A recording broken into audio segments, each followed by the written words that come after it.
o mercado não para. El mayor caso de corrupción de Brasil se llama Escándalo de Banestar.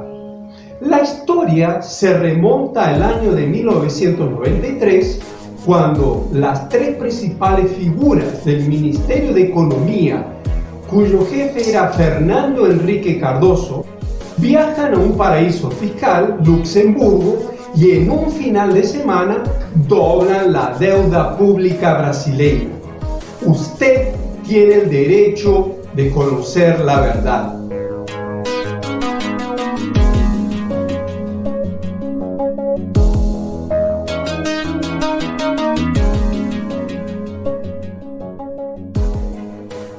Pedro Malán, Pércio Arida y Arminio Fraga, los futuros líderes de la masacre del Brasil, impuesta durante los gobiernos de Fernando Henrique Cardoso, pertenecían a la misma escuela que había masacrado al pueblo chileno durante la sangrienta dictadura de Augusto Pinochet, el pueblo argentino y el pueblo uruguayo en los laboratorios de lo que se denominó neoliberalismo, que es el socialismo para los súper ricos y el capitalismo salvaje y genocida para la mayoría de la población.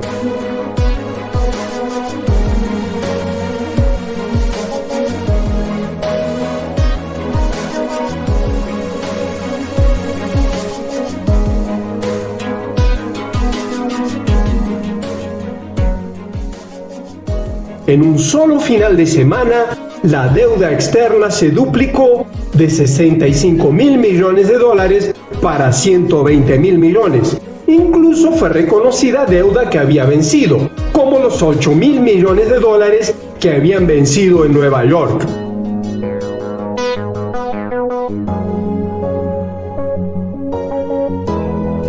Con estos títulos podridos, durante los gobiernos de Fernando Henrique Cardoso, la mitad de Brasil se entregó a cambio de nada. Así se entregaron los bancos estatales, las empresas públicas de telecomunicaciones, la Compañía Siderúrgica Nacional, Vale do Rio Doce y partes importantes de otras grandes empresas como Petrobras, Electrobras y Banco do Brasil. Uno de los casos más escandalosos fue el de Vale do Rio Doce, la mayor productora y exportadora de mineral de hierro del mundo.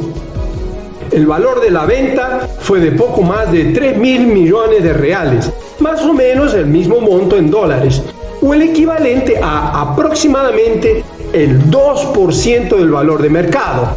Los compradores también obtuvieron una devolución de impuestos de 640 millones de reales y pagaron esa supuesta venta o compra con títulos de la deuda pública podridos.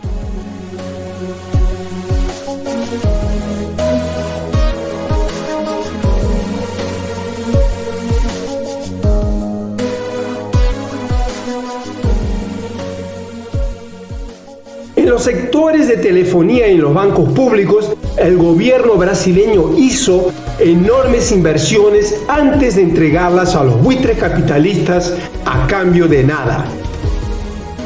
En Petrobras, el 40% de las acciones se entregaron en la Bolsa de Valores de Nueva York por 7.000 millones de dólares, o menos del 10% de su valor de mercado. Pero lo más grave fue que Petrobras quedó bajo la jurisdicción de la justicia de los Estados Unidos. Lo mismo sucedió con varias otras empresas públicas, con las grandes consecuencias que estamos pagándolas hoy.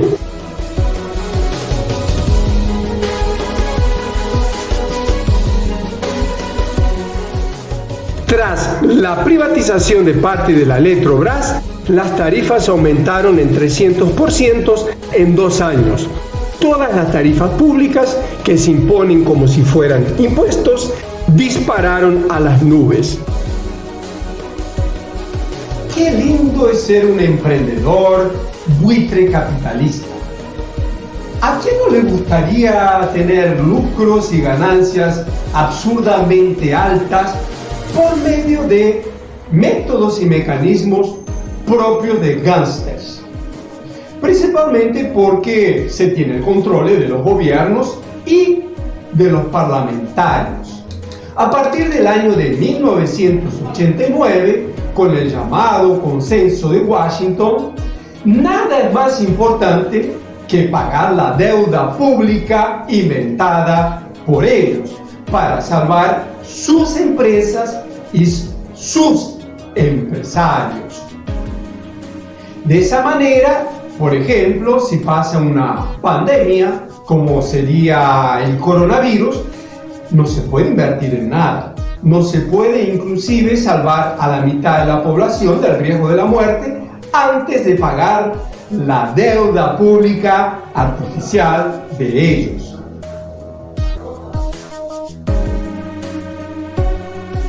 Existe el mito de que las empresas privatizadas brindarían un mejor servicio. Incluso se puede considerar que la política de desguace para privatizar se aplica ampliamente. En realidad, el costo social de haber entregado la mitad de Brasil es enorme. Equivale a toda la población brasileña recibir 30 salarios mínimos mensuales durante 500 años. Todas las principales empresas nacionales y extranjeras, políticos, altos jueces, presentadores de televisión, participaron en el plan y recibieron sobornos abundantes.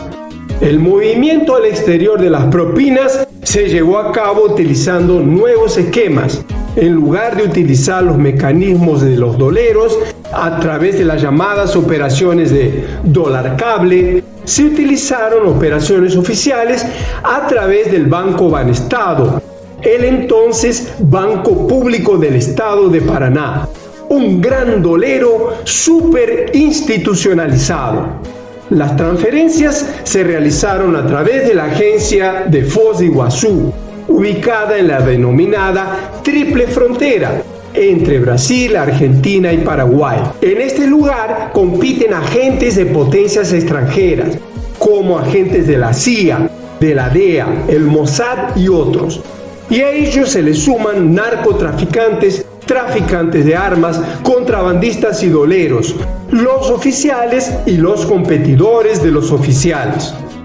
Parte del resultado del blanqueo de capitales, de las operaciones ilícitas que alimentan las arcas de Estados Unidos e Israel para operaciones encubiertas, tiene ese origen.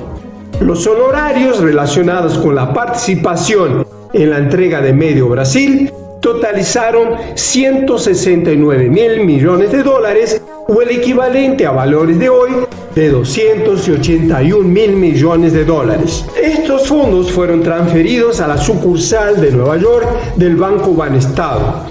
De allí, el dinero siguió a los grandes bancos, principalmente norteamericanos, que los trasladaron principalmente a los paraísos fiscales, desde donde regresaron a Brasil como inversión extranjera.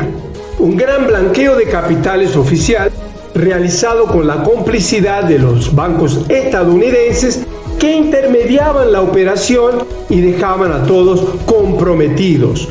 Un super mega dolero internacional. A partir de ese momento, la corrupción se convirtió en todo aquello que iba contra los intereses de los Estados Unidos. Y todo lo que beneficia a los Estados Unidos sería legal.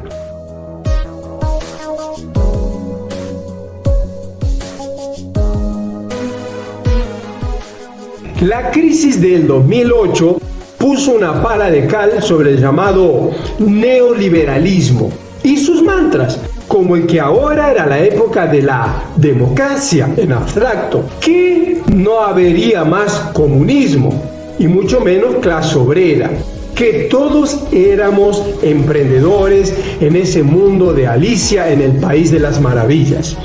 La crisis del 2008 no se cerró hasta hoy y se volvió muy crítica a partir del año 2016.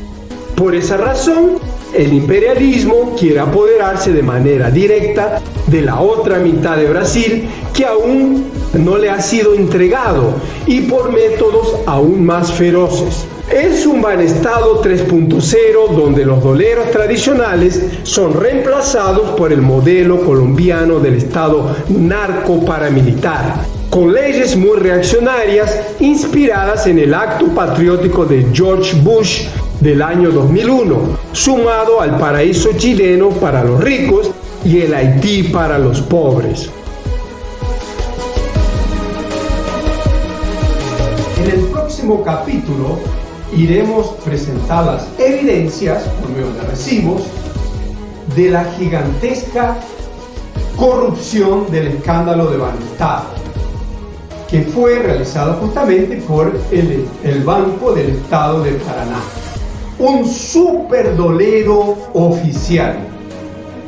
Usted tiene el derecho a conocer la verdad.